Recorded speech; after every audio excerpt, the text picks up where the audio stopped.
बच्चों, स्वागत है आप सभी का फिर से एक बार अपने नए लेक्चर के साथ। अपने नए लेक्चर में सर्कुलर मोशन। मेरा नाम है सत्येंद्र कुमार और मैं आप लोगों को इंजीनियरिंग मैकेनिक्स अप्लाइड जो फिजिक्स है उसका पार्ट 1 पढ़ा रहा हूँ अभी, जिसमें आप लोगों को सर्कुलर मोशन के बारे में आज जानने को मिलेगा। बहुत ही इंपॉर्टेंट है आपके लिए। जो यूनिट 2 है उसके अंदर इसमें बहुत सारे क्वेश्चंस पूछे जाते हैं। आपको बता दें कि इससे पहले जितने भी मेरे लेक्चर्स हैं इनमें यूनिट 1 और यूनिट 2 में जो फोर्स था आपका, फोर्स के बारे में हम लोग डिटेल से समझे थे।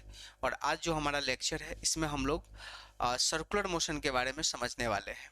एक जो प्रिकॉशंस हमेशा लेनी है, एक जो सावधानी बरतनी है जब भी आप किसी लेक्चर्स को स्टार्ट करें, मेरा ऐसा कहना है कि आप पिछले वाले लेक्चर को जरूर देखें। अगर आप कंटिन्यू नहीं देखेंगे तो बहुत सारी प्रॉब्लम आपको हो सकती है। इसीलिए आपसे ये अनुरोध है कि आप जरूर कंटिन्यू वीडियो को देखें, ठीक है। आइए हम सर्कुलर मोशन को देखते हैं, यानी कि वृत्तीय गति के बारे में आज हम यहाँ पे समझने वाले हैं। वृत्तीय गति, आप में से कई बच्चे वृत्तीय गति पढ़ के भी आए हैं। आप समझे भी होंगे कि जब कोई पार्टिकल, जब कोई body, when a body move on circular path, जब कोई बॉडी चलता है किस पर, सर्कुलर पाथ पे चलता है, यानी वृत्ताकार पाथ पे चलता है। इस पाथ पे देखो, ये इस पाथ पे चलता है तो इसको क्या बोला जाता है, सर्कुलर मोशन बोला जाता है, ठीक है। जब कोई पार्टिकल सर्कुलर पाथ पे चलता है, यानी वृत्ताकार पाथ पे चलता है, वृत्ताकार रास्ते पे चलता है, तो इसको सर्कुलर मोशन कहा जाता है। और जब ये सर्किल होगा ना, वृत्त होगा, तो एक सेंटर भी होगा और उसके बाद इसको हम लोग क्या बोलते हैं, इसका रेडियस बोलते हैं, त्रिज्या बोलते हैं, ठीक है। इसी के बारे में हम लोगों को आज पढ़ना है, रियलाइज करना है, ये सब चीजें समझने वाली है। ऐसा करते हैं, हम इस पे किसी पार्टिकल को मूव करवाते हैं, ठीक है। मान लेते हैं कि यहाँ पे एक कोई पार्टिकल है, ये वाली, ठीक है। ये वाली पार्टिकल यहाँ पर है, ये वाली पार्टिकल यहाँ पे है, ठीक है। और ये अभी टाइम जो है ना, इस वक्त टाइम अपना जीरो हो रहा है। देखो, टाइम जीरो होने का मतलब होता है कि हम शुरुआत कर रहे हैं। टाइम जीरो का क्या मतलब होता है कि शुरुआत यहाँ पे किया जा रहा है, तो टाइम जीरो है। कुछ समय बाद, कुछ समय बाद ये मोशन में है, तो यहाँ से चलना स्टार्ट किया और चल के यहाँ पहुँच गया, चल के यहाँ पहुँच गया। और इस वक्त टाइम आपका टी हो रहा है, मतलब कुछ समय लगा, जीरो से टी टाइम लगा।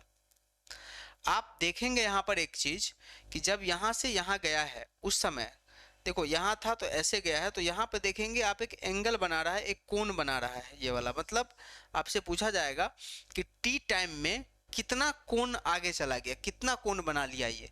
अगर यहाँ से अगर यहाँ चले जाता तो कहते आप 90 डिग्री, यहाँ आ जाता 180 डिग्री बना लिया। तो ये कितना एंगल बना के ट्रेवल किया है, कितना एंगल बनाया है, ये वाली सवाल जो है ना आपसे जरूर पूछा जाना चाहिए। पहला तो ये। दूसरा, कितना डिस्टेंस चला है, ये दोनों अलग अलग सवाल है बच्चों। कितना ये वाली डिस्टेंस चली है, ये डिस्टेंस कितना चली है, पहला सवाल। दूसरा, यानी एस। दूसरा, ये एंगल कितना बनाया है, ये कितना एंगल बनाया है टी टाइम में। यही दो चीज आपसे पूछा जाएगा इस चैप्टर के अंदर, इसके अलावा कोई भी चीज नहीं पढ़नी है यहाँ पर, ठीक है। इन्हीं दोनों को समझते हैं। ये जो एंगल बना रहा है ना, ये जो थीटा, इसको कहा जाता है एंगुलर डिस्प्लेसमेंट कहा जाता है, एंगुलर डिस्प्लेसमेंट कहा जाता है इसको। समझ में आ रही है, यानी कि कोणीय विस्थापन, इसको क्या कहा जाता है, कोणीय विस्थापन, ये इसका नाम है, ठीक है, एंगुलर डिस्प्लेसमेंट। तो अगर आपसे पूछा जाएगा कि भाई एंगुलर डिस्प्लेसमेंट की परिभाषा क्या है, आप समझ तो गए, हर व्यक्ति इसको समझ रहा है, सारे बच्चे समझ रहे हैं कि जब कोई सर्कुलर पाथ पे चलेगा ना तो एंगल जरूर बनाएगा, और उसी एंगल को कहा जाता है एंगुलर डिस्प्लेसमेंट। तो क्या बोले जाएगा, एंगल सबटेंडेड, या मेड भी लिख सकते हैं, subtended by moving particle, moving particle, moving particle at center of, at center of circular path, circular path के सेंटर पे जितना एंगल बनाएगा उसी को एंगुलर डिस्प्लेसमेंट कहा जाता है। क्लियर है बात? ये डिफिनेशन आपसे पूछा जाएगा। और साथ में आप क्या करेंगे, एक फिगर भी इनको बना के जरूर दें ताकि समझ में आ जाएगा। यहाँ था और बता दें कि यहाँ देखो यहाँ गया है और दिस इज यहाँ, तो ये थीटा बनाया, यही थीटा को क्या बोलते हैं, एंगुलर डिस्प्लेसमेंट बोलते हैं। इनको आप ये जरूर बताएं, ठीक है। और इसको मेजर किस में करते हैं, मेजर किस में किया जाएगा, यानी कि इसका यूनिट क्या होगा, ठीक है, इसका यूनिट क्या हो जाएगा, यूनिट इसका होता है, बताए थे रेडियन। यूनिट क्या होता है, ऐसा यूनिट हो जाएगा रेडियन, इसको RAD लिखते हैं। और अदर यूनिट हम लोग क्या लिखते हैं, डिग्री भी लिखते हैं, ठीक है। अदर यूनिट क्या लिखते हैं, डिग्री। लेकिन डिग्री से जब आपको रेडियन में अगर कन्वर्ट करना हो तो डिग्री टू रेडियन हम कैसे कन्वर्ट यहाँ पे करेंगे, तो डिग्री से आपको अगर रेडियन में जाना हो तो एक ही काम करना है, आपको क्या करना है, जो चीज़ डिग्री में दिया रहेगा ना, इसको आपको π/180 से मल्टीप्लाई कर देना है, तो यह आ जाएगा π/6, ये रेडियन में आ गया, ठीक है। जो डिग्री में दिया है उसको π/180 से मल्टीप्लाई कर दो। जैसे 45 डिग्री है, इसको रेडियन में बदलना है तो π/180 से मल्टीप्लाई कर दो π/4, ये आपका रेडियन में आ जाएगा, ठीक है। तो this is the angular displacement, इसका यूनिट रेडियन होता है, इसका कोई डायमेंशन नहीं होता है, ठीक है। तो एंगुलर डिस्प्लेसमेंट आया, आगे बढ़ते हैं। और उसी प्रकार से आपसे पूछा जाएगा अब एंगुलर वेलोसिटी क्या होता है, एंगुलर वेलोसिटी क्या होता है आपका, इसको हम लोग ओमेगा से डिनोट करते हैं, या एंगुलर स्पीड भी पूछ सकता है, ठीक है, दोनों पूछ सकता है। तो आपको सीधी सी बात ये बोलनी है कि रेट ऑफ, या ऐसे आप लिख सकते हैं, एक minute, change in angular speed, sorry, change in angular displacement, angular displacement per second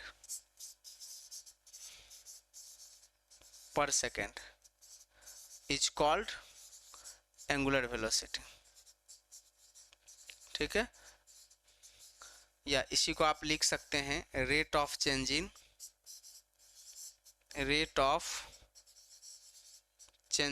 angular displacement, rate of change in angular displacement is called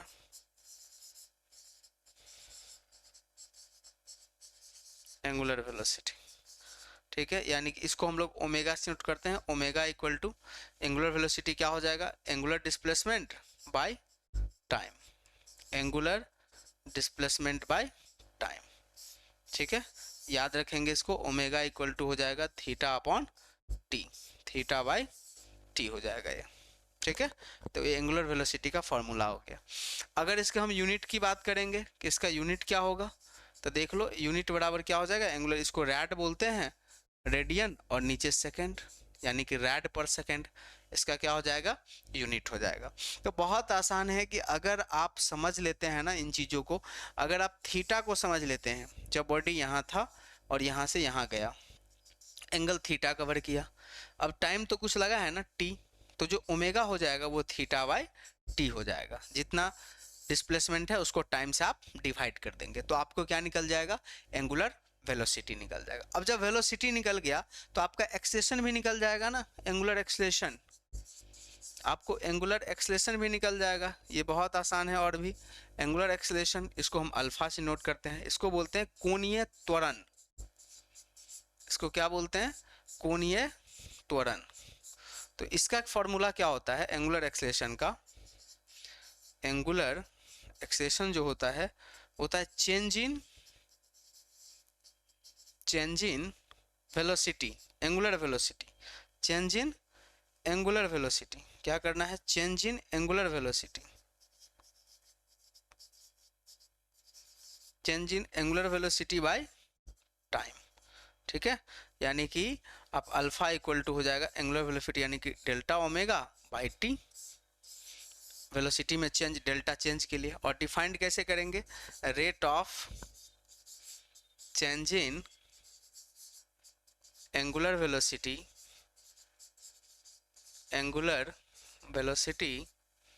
is called angular acceleration. इसको क्या बोला जाएगा? एंगुलर एक्सेलरेशन बोला जाएगा। ठीक है, तो यही छोटा सा आपका एक फॉर्मूला है, एक छोटा सा आपका सेक्शन दिया है इसके अंदर एंगुलर सर्कुलर मोशन का। तो सर्कुलर मोशन में क्या होगी? पहली तो हो गई कि सर्कुलर मोशन किसको बोलते हैं।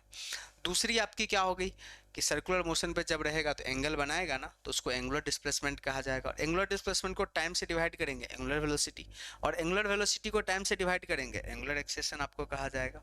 तो ये सब चीज़ है। ठीक है, अब एक और सवाल रहा ना, क्या सवाल रहा कि ये देखो सर, आपने तो यहाँ से यहाँ गया था, ठीक है, आपने थीटा भी निकाल लिया, क्लियर है। आपने सर ओमेगा भी बता दिया, इसको ओमेगा पढ़ते हैं, एंगुलर वेलोसिटी।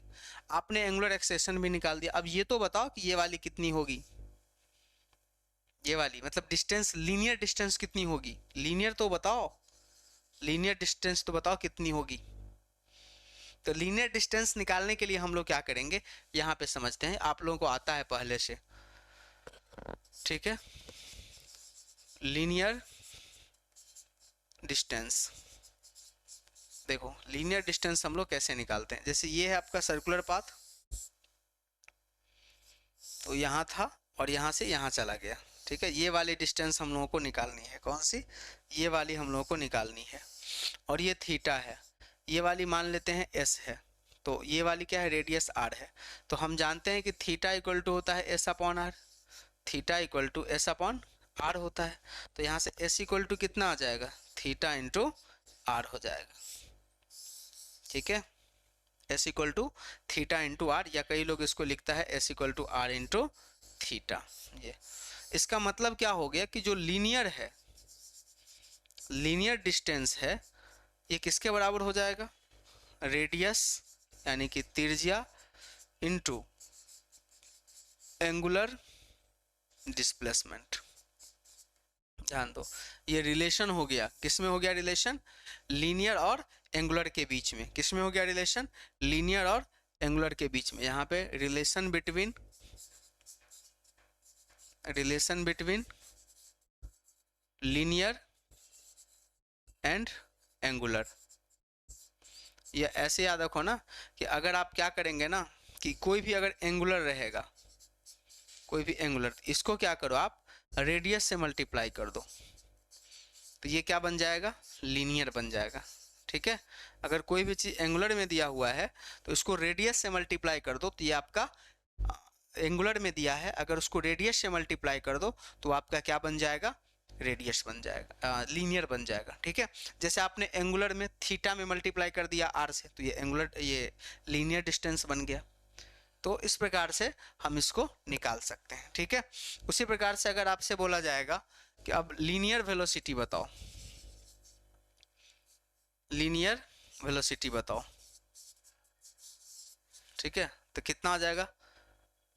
ओमेगा जो एंगुलर था ना, उसको आर से मल्टीप्लाई कर दो, यानी कि v इक्वल टू कितना? आर ओमेगा, ये आ जाएगा। अब आपसे पूछा जाएगा कि लीनियर एक्सेलरेशन बताओ इस केस में, तो a इक्वल टू क्या हो जाएगा? आर इंटू ये जो एंगुलर है, तो एंगुलर आपका क्या था यहाँ पे? ओमेगा बाय टी था। ठीक है ना, change in omega by T. तो a इक्वल टू कितना आ जाएगा? आर ओमेगा के जब हम लोग क्या लिख सकते हैं, एक मिनट इसको देख ले, रुक जाइए यहाँ पे। ठीक है, ठीक है, यहीं तक रहने देते हैं, लीनियर वेलोसिटी तक। तो ये था आपका ये रिलेशन। ठीक है, एंगुलर में थोड़ा सा एक लिख ही देते हैं। एंगुलर एक्सेलरेशन अगर निकालना हो तो ये सीधी बात है कि a इक्वल टू हो जाएगा, ये वाला अल्फा होता है एंगुलर, सॉरी ये लीनियर। ठीक है, लीनियर, अगर लीनियर एक्सेलरेशन निकालना हो तो क्या करना है? एंगुलर में, जैसे अभी बताए थे ना आप लोगों को, अगर ये बताना है तो एंगुलर में रेडियस से मल्टीप्लाई कर देना है। तो यहाँ भी आप क्या कर लो, यहाँ भी आप क्या कर लो कि एंगुलर अल्फा है, इसको रेडियस से मल्टीप्लाई कर दो, यानी a इक्वल टू हो जाएगा आर अल्फा। ये आपका लीनियर एक्सेशन हो गया। तो this is the relation between linear and angular parameter, linear और एंगुलर पैरामीटर में ये आपको रिलेशन यहाँ पे देखने को मिलेगा। ठीक है, ये चीज़ है। तो कितनी चीज़ें हम यहाँ पे अभी पढ़े। सबसे पहले पढ़े कि सर्कुलर मोशन क्या होता है, फिर एंगुलर डिस्प्लेसमेंट पढ़े, एंगुलर वेलोसिटी पढ़े, एंगुलर एक्सेशन पढ़े, फिर लीनियर के साथ इन सब में रिलेशन। इतनी चीज़ हम लोग यहाँ पे देख चुके हैं। ठीक है, अब अगर मोशन की, अगर सर्कुलर मोशन की बात करते हैं हम लोग, सर्कुलर मोशन की अगर बात करते हैं तो ये दो टाइप का होता है। एक होता है uniform, uniform circular motion, uniform circular motion, और दूसरा क्या होता है, नॉन यूनिफॉर्म होता है। दूसरा क्या आएगा, नॉन यूनिफॉर्म। दूसरा आएगा आपका नॉन यूनिफॉर्म। ठीक है, तो यूनिफॉर्म क्या होता है कि अगर if a body cover equal angle in equal interval of time, equal interval of time, then it is called uniform circular motion। ठीक है, अगर ये इक्वल इंटरवल ऑफ टाइम में इक्वल एंगल कवर करता है तो इसको यूनिफॉर्म सर्कुलर मोशन कहा जाएगा। अदरवाइज ऐसे लिख सकते हैं, otherwise it will be non uniform. Otherwise ये क्या आ जाएगा, नॉन यूनिफॉर्म हो जाएगा। ठीक है, जैसे कि एग्जाम्पल के लिए आप क्या लिख सकते हैं कि अगर कोई मान लेते हैं कि 10 सेकेंड में, मानते हैं कि इस 10 सेकेंड में जो है 30 डिग्री का एंगल बनाया है, अगला 10 सेकेंड में भी 30 डिग्री का एंगल बनाया है, अगला 10 सेकेंड में भी 30 डिग्री का एंगल बनाया है, तो ये सब क्या हो गया, यूनिफॉर्म हो गया। ठीक है, लेकिन अगर मान लेते हैं कि इस 10 सेकेंड में 30 डिग्री का एंगल बनाया, अगला 10 सेकेंड में 50 डिग्री का एंगल बना लिया, फिर अगला 10 सेकेंड में उन्होंने क्या किया कि 10 डिग्री का एंगल बनाया, तो ये क्या हो गया, नॉन यूनिफॉर्म हो गया, कि एक जैसा नहीं है। ठीक है, तो ये चीज आपका सर्कुलर मोशन के अंदर में आ गई। आगे बढ़ते हैं, और सर्कुलर मोशन के अंदर एक छोटा सा टॉपिक और है जिसको हम लोग देखते हैं, यहाँ पे आप देखेंगे तो एक और छोटा सा टॉपिक है। जैसे सर्कुलर मोशन था आपका, इसमें डेफिनेशन और angular displacement, angular velocity, angular acceleration, frequency, time period, relation between linear angular velocity अभी हमने देखा, फिर लीनियर एक्सेशन और एंगुलर एक्सेशन में देखे हम लोग ये चीज़। अब दो चीज़ है, फ्रीक्वेंसी और टाइम पीरियड। ठीक है, इन दोनों को हम लोग अभी देखते हैं। पहले हम लोग देख लेते हैं टाइम पीरियड को। ठीक है, कि टाइम पीरियड क्या होता है।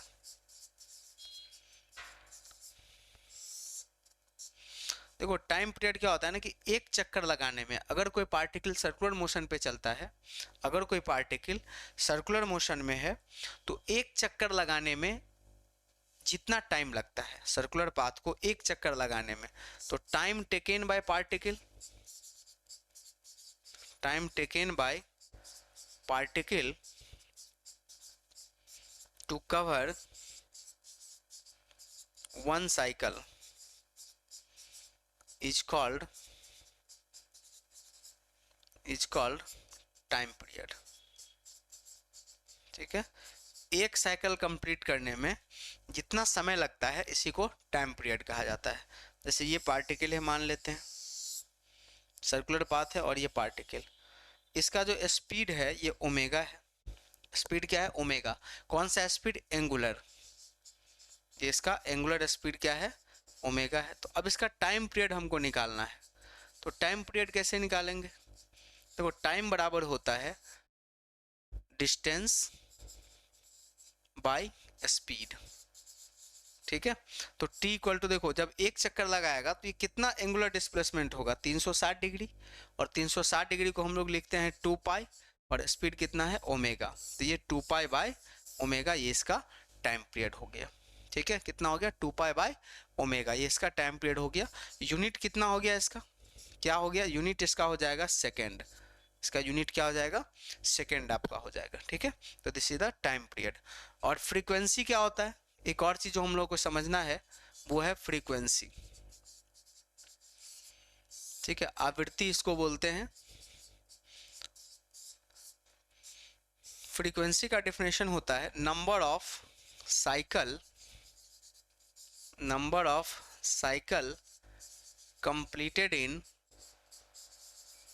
completed in 1 second is called frequency। ठीक है, और फ्रीक्वेंसी का जो फॉर्मूला होता है ये इक्वल होता है, अगर आप टाइम पीरियड निकाल लिए हैं तो 1 टाइम पीरियड। ठीक है, फ्रीक्वेंसी का होता है 1 टाइम पीरियड ये, और इसका यूनिट क्या हो जाएगा,